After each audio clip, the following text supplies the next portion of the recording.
Or na zo onye na no ni Ebuka mburu edere si ife di cha address ebe ife na ade. O nwe message na ewuware nya na page ije park. O say that a native doctor, the native doctor na aha mmiri na Ngor okpala. And the to me follow me on na aha mmiri, a native doctor na zo okie. Are you getting me? From a wicked man kporo onwe prophet na enwere obi mmadu na zo okie na Ngor okpala. Ka say no the yesterday heart attack bi otigbo obi no obi ndana na we kpori ya rush ya to hospital.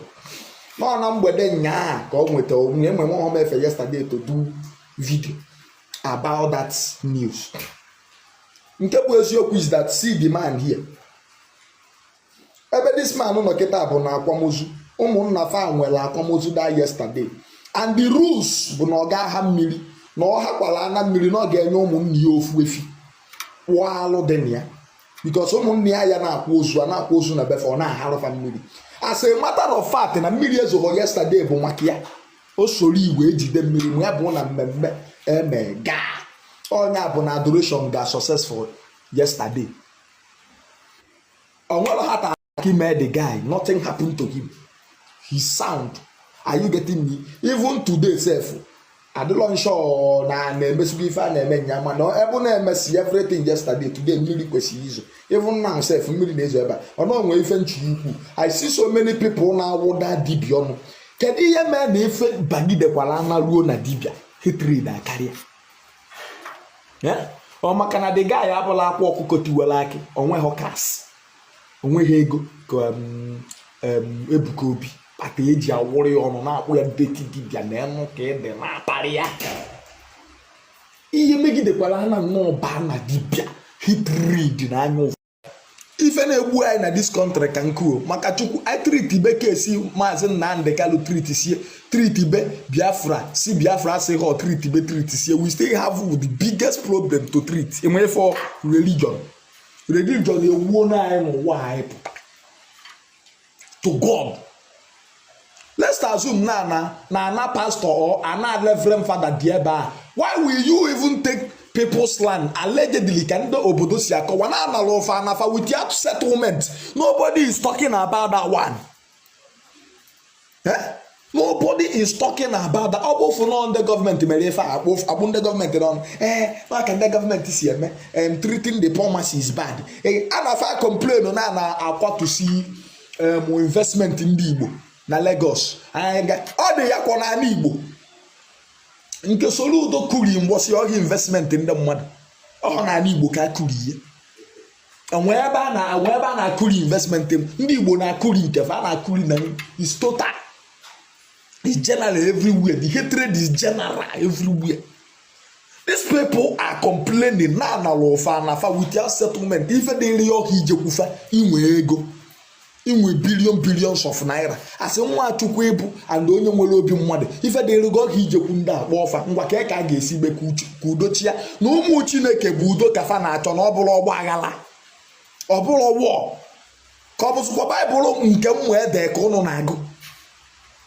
As a child of God, make peace. Call these villagers. Can you even put the problem? And when you even want a solution, they know why. So, you want a solution in this life of one.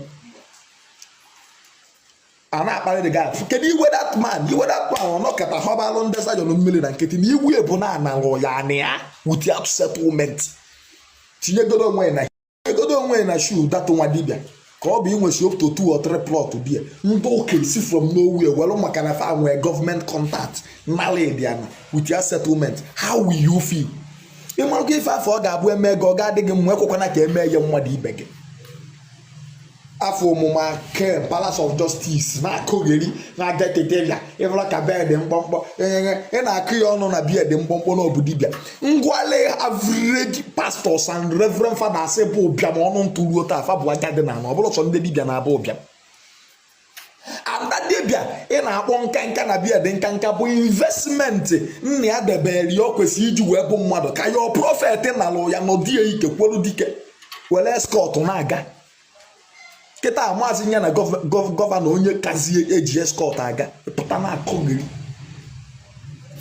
chegari kwa anu no ndị Igbo chega kwa efulu onya ka nji ụmụ ife a na-akpọ ụka dị ọsọ ya niile bụ jos ka ọ bụrụ onwere onye furu ibie n'anya onye jide nwanne ya ọkpọ ya asị onye fụ nwanne ya ọtọwa ka o gbuo ya simply because no belong ho na religion unu na ọ kweta ho n'ife unu kweta unu chu ya igbu ya unu kekwa kporo ndị ọjọọ ndị na-asị na onwe ha tata wee dị ebuje ya ụlọ ọgwụ olukwana na ọmụme taa somebody si check out on Ngor na mmiri na-ezo biya kata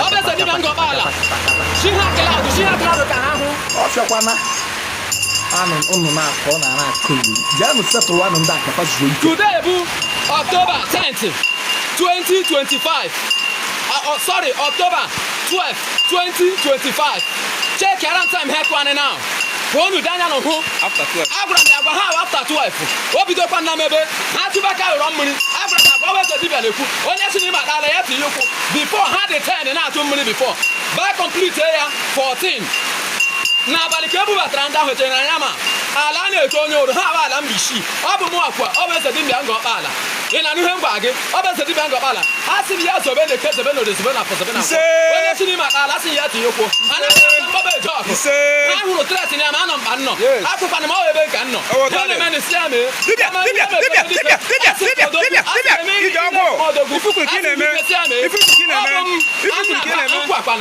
ejebere burial yesterday meme obodo dịrị kam ha na-aṅụrị chere na obeela ugbu a ka obido nna unu mee kọl put okọd si he ka ha hụ